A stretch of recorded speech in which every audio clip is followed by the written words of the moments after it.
I'm Chilus reporting for Cadred.org, and I'm here with a familiar face in the form of Nerchio. We've talked to you a few times, but it's good to catch up now, especially with everything changing in the StarCraft 2 scene at the moment. So, first thing, I want to talk to you about your thoughts about Heart of the Swarm and the balance of play. I know we were just talking a little bit about that off camera. What are your thoughts on which race is going to come out strong and which matchups are favourable right now? Well, right now I think Protoss versus Zerg is like probably the most imbalanced matchup. People say it's like TVZ, but I wouldn't say so. We could see there was really no solutions, like when Stefano played versus Sparding, like to stop some builds from Protoss. So I think it's the worst right now, because they buffed the early and mid game for Protoss with like the Mothership Core slows and shooting Nexus and stuff like that, while making like late game Protoss stronger as well. So yeah, it doesn't really make sense right now. Then Terran versus Zerg is okay compared to what people say. It's not that bad. I think Ultra Rays are pretty good if you manage to survive to like later game. But yeah, also like not about Zerg. I think Terran versus Protoss is favored for Terran, of course. Yeah. Sometimes it was even hard, like in Wings of Liberty, when Terran was, you know, microing his Vikings and goes as good as they could. And now the Medivacs drops are so much stronger than before. So nothing really changed that much except the speed of Medivacs. So yeah, I expect like in that matchup for Terrans to dominate at least until the patch comes out. Well, everyone's, I guess, relieved that Zergs have kind of been nerfed, if you like. They're not the all-conquering race that they once were. I mean, do you feel that there was a lot of pressure to change that because of, you know, the string of patch Zergs and the dominance of Zerg players in the game? I mean, do you think Blizzard were very conscious about that moving in the Heart of the Swarm? I think they wanted to give Zerg more options, because in Wings of Liberty there was not much you could do actually. Like late game, it usually came down to like Brutal Investor that everybody was talking about.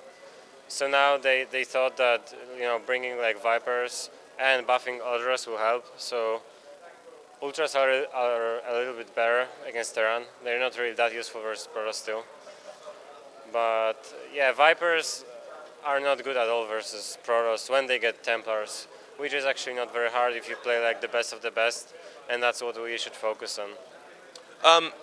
This is the first major tournament for Heart of the Swarm. I just wanted to see what you'd, you know, made of it, what your thoughts were about it as a, you know, both a competitor obviously and a spectator, you know, someone who's had a chance to watch the games. I mean, how are you finding it both to kind of play in and to watch? I think it was more enjoyable for like everybody, especially for players, because at the end of Wings of Liberty, probably most of the players were already tired, because the meta game like was pretty much the same for a few months or even like 1 year, and there wasn't really much changes.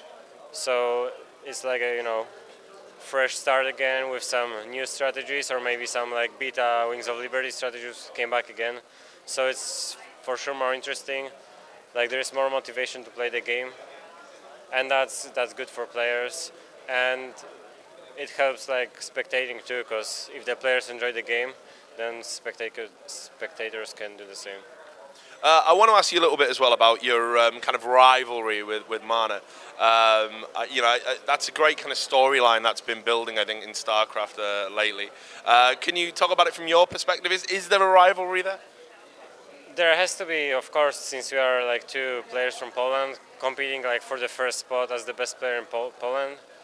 Yeah, I've been winning Mana pretty much all the time. Right now, well, I'm not saying he played bad. I played bad too. I guess I could play better. But you know, Protoss being a little bit favored versus Zerg right now helped him a little bit as well. So it could go either ways. I'm not saying I didn't fail, because I had advantages in almost all the games. Yeah, I think like Mana, I mean, it's not like he's my enemy or anything, but he's really ambitious to take the first spot. So because of that, we can't really be friends, I guess. Yeah, well, I was going to ask, do you guys get the chance at events? I mean, like, because, you know, both being from Poland, do you spend time together? Like, do you hang out, or do you not really talk to each other outside of the game? We talk a little bit, but as I said, we're not really friends. It's not like I don't like him or hate him, but yeah, we don't really talk much. Are there any players, I mean, like that you kind of feel a strong bond to? Because it must be weird. I mean, like, you know, Koreans, you see them, and no matter who they are, what team they're on, they bond together. They've got that kind of simpatico. You know, we're all Koreans and we're traveling abroad, and they stick together. Foreigners seem to be more split up, more fractured, and they either stay within their own teams or sometimes not even that. So, if you had to describe the Nerchio posse, who would it be? I don't know. I think it's a little bit different from what you say it is, because actually pro gamers after the games usually hang out together too, because well, there's not much you can do except that, and of course, like, yeah, Koreans, you know, like the GSL is helping them too to like kind of stay together. I think so, at least, because there's like a tournament where everybody, like, I don't know, comes to the studio and stuff like that. And it's hard to, you know, like make good friends when you're all from different countries. Right, so let's talk about kind of your thoughts on this tournament as a whole. You know, usual kind of questions in the sense of, you know, who's going to win, why, that sort of thing. So I would like to say MVP is going to win, but maybe there is a chance like Violet will beat him if they meet in the final. Because as I said, I didn't play, I mean, I didn't see Heart of the Swarm enough yet to say, but Ultras are really, really strong, so and it's not that hard to survive to late game, so I believe that if somebody learns how to like abuse Ultras versus Terran, he might have quite a good chance. So I believe that the only like person that can beat MVP is a Zerg and probably Violet. Yeah, well, why are Violet and MVP looking so good specifically in Heart of the Swarm? Because I mean, a lot of players we've talked to have said, oh, we've not had time with the game. Some players have had a lot of time to practice and to train. I mean, like, is it just that, or is it something that they're doing specifically within the game? I don't know. Like, MVP is probably the best player in the world for quite some time. So it's, you know, it's not really something unexpected. He's doing so well. And Violet, it's hard to say because I just saw his like group stage, and yeah, I actually forgot now who did he have in the groups, but he practiced Heart of the Swarm quite a lot. I met him a few times on ladder, but I guess, yeah, I don't want to say he's doing very good right now. I would have to see how is he going to do like in the next games. As well as that, I want to talk about some Team Acer stuff, because I know you've got some teammates that are kind of performing in other competitions. I think Scarlett is a notable name. I just wanted to ask your thoughts about that and how you think she will perform in the GSTL, I think it is. Yeah. I think she did, from what I like understood, she didn't play that much Heart of the Swarm yet. But yeah, I think she might do better when there is more variety of strategies instead of, you know, just pretty straight up like Wings of Liberty. And well, there is like this Axiom Acer thing in GSTL, but yeah. I don't know. It's actually hard to say because right now, yeah, I think that this like Acer Axiom doesn't have many Zergs, so it should be good in GSTL. Yeah, you'd think so. Since it's played in Heart of the Swarm. But yeah, I mean, GSTL is so hard for everybody that, you know, because Korean teams will probably be better, at least in the beginning. Maybe later this, you know, Axiom Acer will do better, but I don't expect them to do so well at the beginning.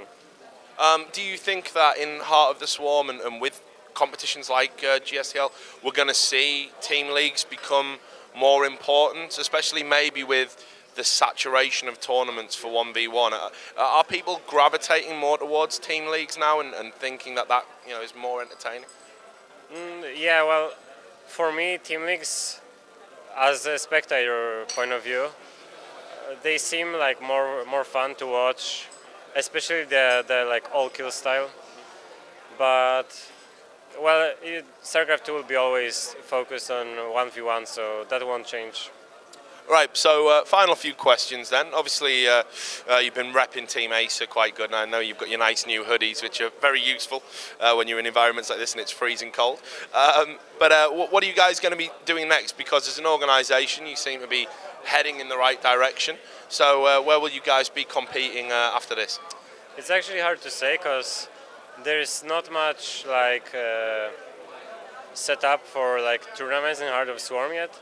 Like, you know, IPL cancelling and maybe MLG, but I'm not really going there, and I don't think Scarlet is not going to. So you won't be seeing any Acer players there, but you know there is this team league along with like Take that will be happening. So Acer will take part in it, and I'm pretty excited because, as I said, I like to play in team leagues. I like to watch them too, and yeah, it's hard to say. There's not much coming up right now. And just last question, when we've interviewed you in the past, you've always been a hugely confident individual in terms of your own ability. With the way Heart of the Swarm shaping up, do you still rate yourself as one of the top foreign players out there? Do you still feel good about your ability overall? Well, I believe that I usually get like motivated when I do worse. So I think that I can always stay somewhere at the top. Maybe like, you know, I won't be the best of all, but I probably can stay at the top.